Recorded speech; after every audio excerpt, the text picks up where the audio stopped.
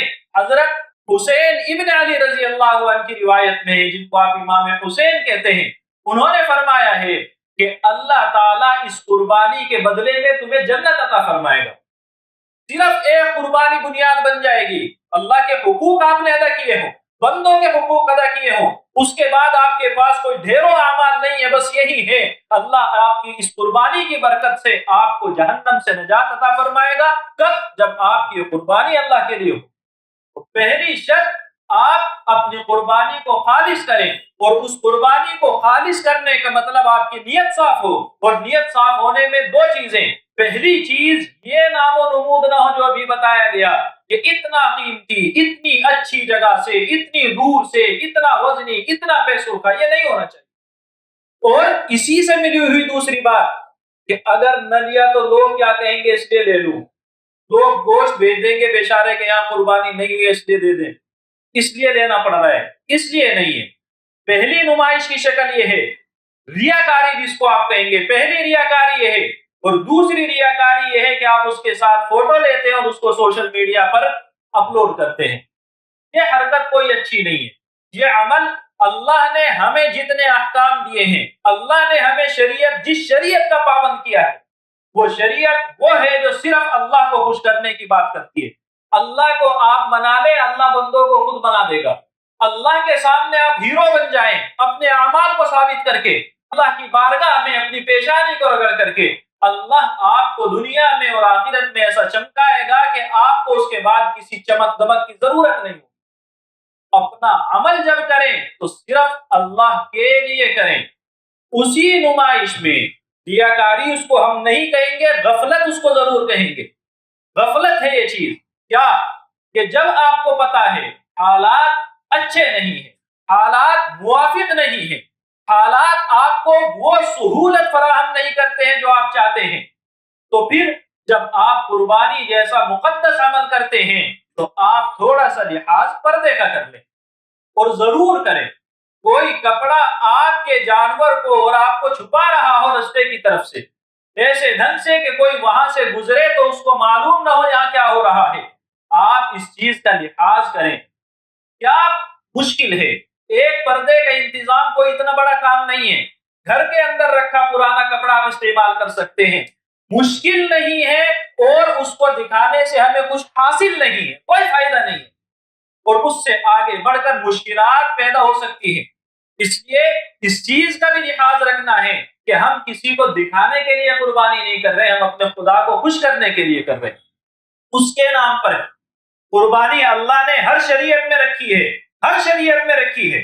اور وہ دین، وہ مذاہب جن کا تعلق آسمان سے نہیں ہے، وہ مذاہب جس کو اللہ نے قائم نہیں کیا ہے، لوگوں نے خود سے گھڑا ہے، قربانی کی شکلیں وہاں بھی موجود ہیں، اس کے نام الگ الگ ہیں، وہ اس کو بلیدان کہیں، بلی کہیں، یہ کہیں، وہ کہیں، سب میں ہے.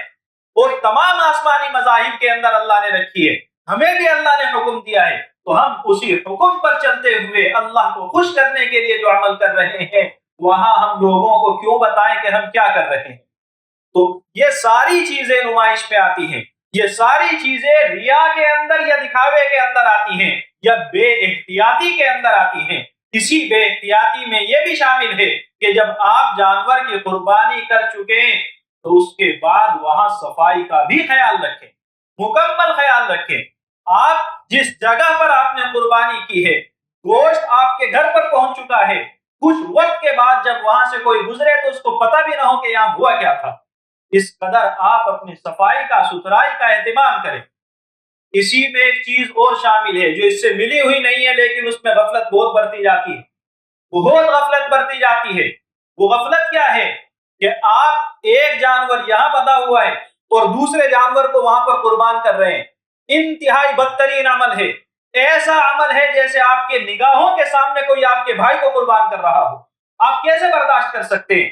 ہمیں اللہ نے قربانی کا حکم دیا ہے، اللہ نے جانوروں کو تکلیف دینے کا حکم نہیں دیا ہے. جانوروں کی صحت کا، ان کی خوشی کا پورا خیال کرنے کے آپ پابند ہیں. تو پھر کیوں ایسی حرکت کرتے ہیں کہ جگہ کم ہے؟ اگر جگہ کم ہے، تھوڑی دیر کے لیے اس جانور کو دور رکھا جا سکتا ہے، تھوڑی دیر کے لیے آپ اس جانور کی دل شکنی کا خیال کر سکتے ہیں. وہ جانور ہے، آپ کے ہاتھوں اللہ کے نام پر قربان ہو رہا ہے، آپ ایسی حرکت کرتے ہیں، کہیں اللہ کو ناگوار گزری تو آپ کیا کریں گے؟ تو یہ چیزیں ہیں جو اس زمرے میں چلی آئی کہ اللہ کو خوش کرنے کے لیے ہمیں قربانی کرنی ہے. کس کو کرنی ہے آپ کو معلوم ہے، ہر اس عقل مند مسلمان بالغ آدمی کو کرنی ہے. بالغ کا مطلب ہو گیا کہ میرے گھر میں بچہ یا بچی ہوئی ہے، 5 سال کی، 10 سال کی ہے. 10 سال کی بچی بالغ ہو سکتی ہے، اس لیے بھی اس کو جانے دیں. چھوٹی بچی ہے جو بھی بالغ نہیں ہوئی ہے، اس بچی کی طرف سے یا اس بچے کی طرف سے قربانی ہے کہ نہیں؟ تو شریعت کے احکام بالغوں پر آتے ہیں، نابالغ پر نہیں آتے ہیں، تو اس کے اوپر قربانی واجب نہیں ہے. اس کے علاوہ ہر وہ شخص جو عقل مند ہو، پاگل نہ ہو. عقل مند کا مطلب سیدھا ہے، پاگل جس کو آپ دیوانہ کہتے ہیں، گلی میں بھٹکتا پھرتا ہے، وہ نہیں. عقل مند ہے، تھوڑی بہت سمجھ بوجھ ہے، اور بالغ بھی ہے، اور نصاب کا مالک ہے. نصاب آپ کو کئی مرتبہ بتایا جا چکا ہے. وہ آدمی جس کے پاس 7.5 تولہ سونا ہو، 52 تولہ چاندی ہو، اور اس کے اندر گرام کے حساب سے فرق ہوتا ہے، 612 گرام اور کچھ ملی گرام بنتا ہے. اتنی چاندی اگر کسی کے پاس میں ہے، اس چاندی یا اتنے پیسے آپ کے پاس میں ہیں، یا اس کے بقدر آپ کے پاس تجارت کا سامان ہے جس کو آپ خریدتے بیچتے رہتے ہیں، یا بقرعید کا جب معاملہ آئے گا تو ضرورت سے زیادہ سامان ہے. ضرورت کا مطلب ہوتا ہے وہ چیزیں جس کے بغیر کام نہیں چلتا، اس کو ضرورت کہتے ہیں. کھانے کی ضرورت انسان کو ہوتی ہے، پینے کی ضرورت انسان کو ہوتی ہے، رہنے کی ضرورت انسان کو ہوتی ہے، سفر کی ضرورت انسان کو ہوتی ہے. اس کو ہم مختصر کر لیں وقت کے نزاکت کے وجہ سے، تو بات یہ جو چیز سال بھر میں آپ کے کام آتی ہے، استعمال میں آتی ہے، وہ ضرورت کی ہے، اور جو سال بھر میں آپ کے کام نہیں آ رہی ہے وہ ضرورت سے زیادہ ہے۔ اب ضرورت سے زیادہ آپ کا پلاٹ پڑا ہوا ہے، آپ کی کچھ دکانیں جہاں کوئی کام ابھی نہیں ہو رہا ہے، آپ کے پاس گھر میں لگی ہوئی بہترین LCD ہے، آپ کے پاس بہترین کوئی اسی سے لگی جلی کوئی چیز ہے جس کا آپ صرف خبریں دیکھنے کے لیے، صرف فلاں کام کے لیے استعمال کرتے ہیں، وہ چیزیں بھی ضرورت سے زیادہ ہیں۔ ان ساری چیزوں کی قیمت لگائیں، اور قیمت لگانے کے بعد 52.5 تولہ چاندی کے بعد اگر وہ بن رہی ہے تو اب آپ کے اوپر دیکھیں قرضہ ہے کہ نہیں، اگر ہے تو اس کو مائنس کریں، مائنس کرنے کے بعد پھر دیکھیں 52.5 تولے کے بقدر بن رہا ہے کہ نہیں، اگر بن رہا ہے تو اب آپ کے اوپر قربانی واجب ہے۔ کس کی طرف سے واجب ہے؟ گھر کے بڑے کی؟ بالکل بھی نہیں، سب کی طرف سے جو اس اتنے کا مالک ہو۔ آپ مالک ہیں، آپ کے اوپر واجب ہے، آپ کی بیوی مالک ہے، آپ کی بیوی کے اوپر واجب ہے، آپ کا بیٹا مالک ہے، بالغ بیٹا، اس کے اوپر واجب ہے، آپ کی بہو مالک ہے اتنے کی، اس کے اوپر واجب ہے۔ غرض یہ گھر کے اندر جتنے ممبر ہیں اور ہر ایک کے پاس اتنا مال ہے۔ ایک تو شکل یہ ہوتی ہے سب کما کے لاتے ہیں، بڑے کو دے دیتے ہیں، اور اپنے پاس جیب خرچ کے علاوہ کچھ نہیں ہے۔ ایمانداری والا گھر کے بڑے کو بتا رکھا ہے کہ ہمارے پاس صرف جیب خرچ ہوتا ہے اور ایک خاموش اکاؤنٹ، چپکے ایک اکاؤنٹ آپ نے کھول رکھا ہے جس کے اندر ہے، تو اب آپ کو لحاظ کرنا پڑے گا، آپ کو قربانی بھی کرنی پڑے گی، چپکے سے کر لیں لیکن کرنی پڑے گی۔ تو جس کے پاس یہ مالیت موجود ہے اس کو قربانی کرنی ہے۔ اس کے بارے میں باتیں بہت سی تھی لیکن ہماری بات کہیں اور نکلی، وہ بھی ساری ضرورت کی چیزیں، ایک خاص ضرورت اور ہے، ایک خاص ضرورت کا مسئلہ اور ہے جس کے اندر لاپرواہی ہوتی ہے۔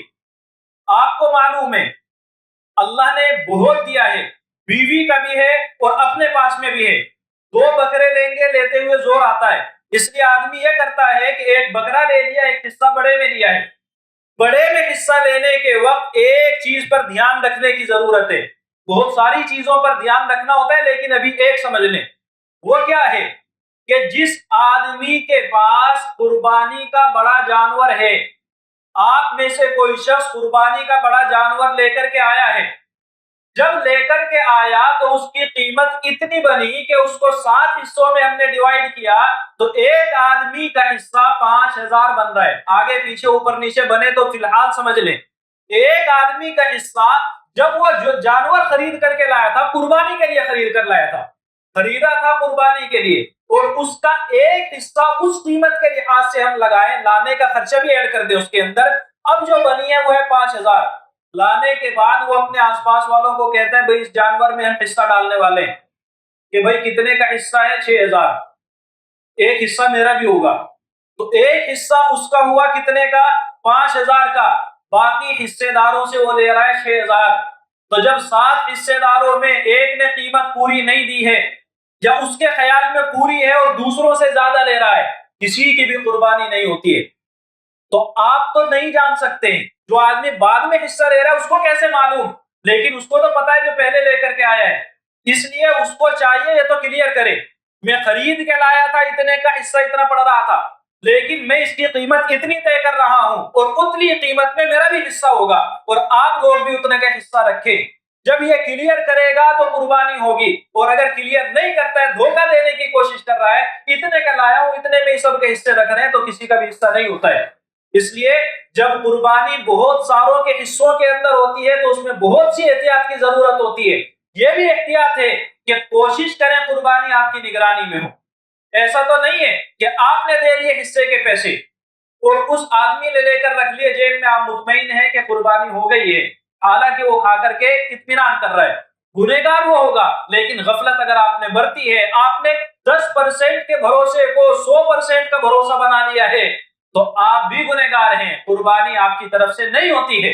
قربانی کرنی ہے اپنے ابا کی طرف سے، مرحوم کی طرف سے، انہی کے نام پہ کر رہا ہوں جی، آپ کے اوپر واجب ہے کہ مجھے پتہ ہی نہیں ہے، پہلے اپنا حساب کریں، اگر واجب ہے تو اس کی قربانی کریں، اور ان ساری چیزوں کے بعد جب جانور کی آپ قربانی کریں تو اس وقت چند چیزیں جو شروع میں ذکر کی ہیں، آخر میں ایک بات ان میں سے خاص طور سے دھیان میں رکھنے کی ہے، صفائی کا اہتمام کریں اور پردے کا ضرور اہتمام کریں۔ اللہ تعالی ہم سب کو سمجھنے کی، عمل کرنے کی توفیق عطا فرمائے۔